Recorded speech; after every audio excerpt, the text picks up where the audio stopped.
Hello everybody, this is Toys R Us, and for this special figure showcase and review we're going to be looking at the Generation 2 Auto Roller Decepticon, whose legitimate real name is Dirtbag. Now I'm sure you'll agree that is the best name for a Decepticon ever, and that is his legitimate name. So with this video we're going to have a quick look at him in both of his modes.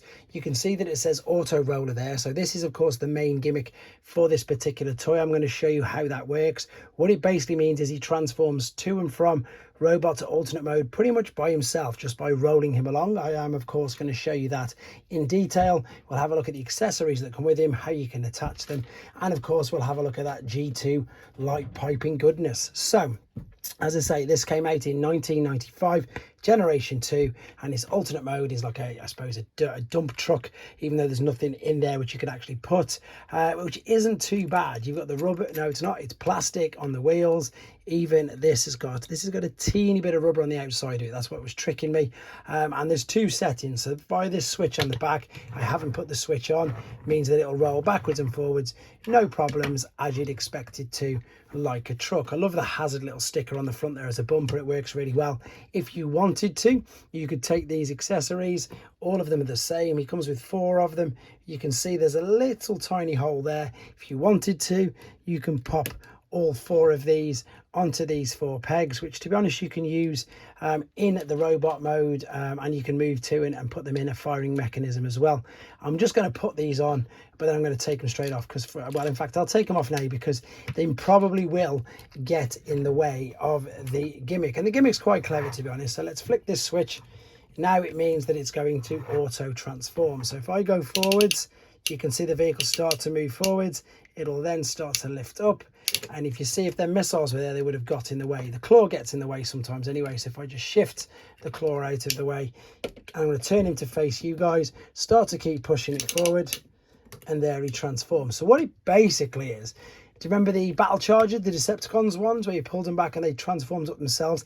It's like that, but you've physically got to be in control of the roll. So here we go, let's go backwards, and there you go, and then forwards, and there you go. In fact, I've realised, should that be around there? There we go, it was in the wrong place. Now it goes back, no issues whatsoever. So that was the claw on the outside. So once again, let's go forwards. Typically now that side's gone and got caught. There we go, up into his robot mode. So the robot mode is a big green chunky brick. It's still clever though. It's so cool. I mean, that's now looking reflective silver, but it's not. The head has popped up at the back. We've got some G2 good old-fashioned light piping on the head, which really works. That's that bright translucent orange plastic that is of course in the window in the alternate mode. Right, so here's the claw. If we pull this up, that will then come around as well, so you've got the use of that. It can't grip anything, I don't think anyway.